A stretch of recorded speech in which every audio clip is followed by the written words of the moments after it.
बिस्मिल्लाहिर्रहमानिर्रहीम या अल्लाह रहमान रहीम। आज हमने फर्स्ट ईयर केमिस्ट्री का न्यूमेरिकल नंबर 10 उसका सी पार्ट डिस्कस करना है। ये न्यूमेरिकल जो है ये गुजरांवाला बोर्ड के अंदर एक बार आ चुका है, ठीक है। इसको आपने अच्छे तरीके डिस्कस करना है।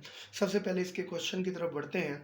Number of oxygen atom in 10.03 gram of copper sulphate dot 5H2O, ठीक है। तो ये वाटर ऑफ क्रिस्टलाइजेशन है कॉपर सल्फेट की, ठीक है। इसके अंदर हमने क्या करना है, नंबर ऑफ ऑक्सीजन एटम जो है वो फाइंड करना है। फिर देख लें, हमें 10.037 ग्राम जो है कॉपर सल्फेट के दिए गए हैं और इसी के अंदर हमने क्या करना है, नंबर ऑफ ऑक्सीजन एटम जो है वो फाइंड करने हैं।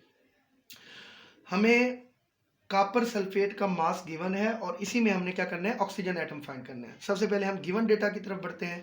तो मास ऑफ कॉपर सल्फेट जो है यहाँ पर 10.037 ग्राम हमें दिया गया है। इसमें हमने नंबर ऑफ ऑक्सीजन एटम जो है वो क्या करना है, फाइंड करना है।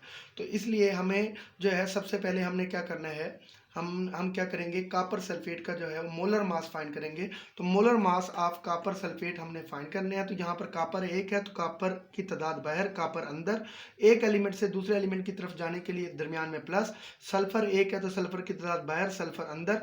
यहाँ पर ऑक्सीजन के एटम 9 है। ये देखें, कॉपर सल्फेट में 4 ऑक्सीजन है और वाटर में 5 ऑक्सीजन है, क्योंकि 5 इस ऑक्सीजन से क्या हो रहा है, मल्टीप्लाई हो रहा है। कॉपर सल्फेट के 4 ऑक्सीजन और 5 वाटर के मॉलिक्यूल के अंदर ऑक्सीजन है। टोटल ऑक्सीजन कितने हो गए, 9।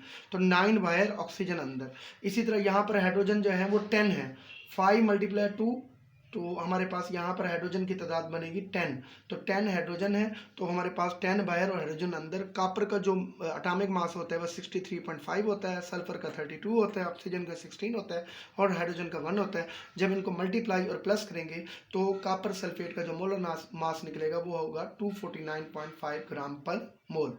अब हमने क्या करना है, क्योंकि हमारा मोलर मास आ गया है, मास ऊपर क्वेश्चन के अंदर गिवन है, तो हम इसके नंबर ऑफ मोल्स फाइंड करेंगे। तो number of moles of copper sulphate find करने का फार्मूला है मास ओवर मोलर मास।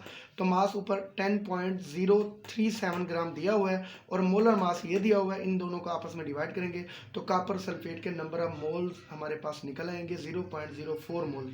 ये हमारे पास कॉपर सल्फेट के जो है मोल्स निकल आए हैं। इन नंबर ऑफ मोल्स के अंदर हमने ऑक्सीजन एटम की तादाद फाइंड करनी है।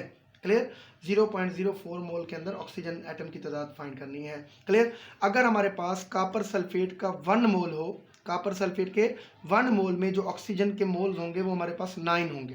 कॉपर सल्फेट के 1 मोल में ऑक्सीजन के मोल, ऑक्सीजन के जो एटम होंगे वो कितने होंगे, 9 होंगे। 4 ऑक्सीजन यहाँ कॉपर सल्फेट में है और 5 हमारे पास कहाँ पे है, वाटर में। तो 4 + 5 9। क्लियर बेटा। लेकिन हमारे पास कॉपर सल्फेट के यहाँ पर 1 मोल नहीं बल्कि हमारे पास 0.04 मोल है। तो हम क्या करेंगे, 0.04 mole of copper sulphate contain oxygen find करने के लिए हम क्या करेंगे, इसको 9 से क्या कर देंगे, मल्टीप्लाई कर देंगे।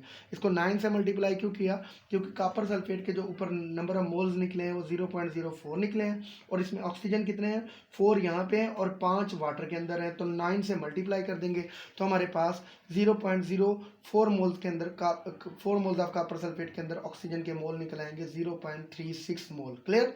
अब हमारे पास अगर 1 मोल हमारे पास किसी केमिकल हो इस चीज़ का, तो हमारे पास इसके अंदर ऑक्सीजन एटम की तादाद जो है वो 6.02 10⁻³ होगी। लेकिन हमारे पास 1 मोल ऑक्सीजन नहीं है बल्कि हमारे पास ऑक्सीजन कितने हैं, 0.36 मोल। तो 0.36 mole of oxygen contain oxygen atom. Clear. वो हमारे पास, इसको हम क्या करेंगे, एवोगैड्रो नंबर से मल्टीप्लाई कर देंगे तो हमारे पास 2.167 10⁻³ ऑफ ऑक्सीजन एटम जो है वो निकल आएंगे। जज़ाकल्लाह, अस्सलाम वालेकुम।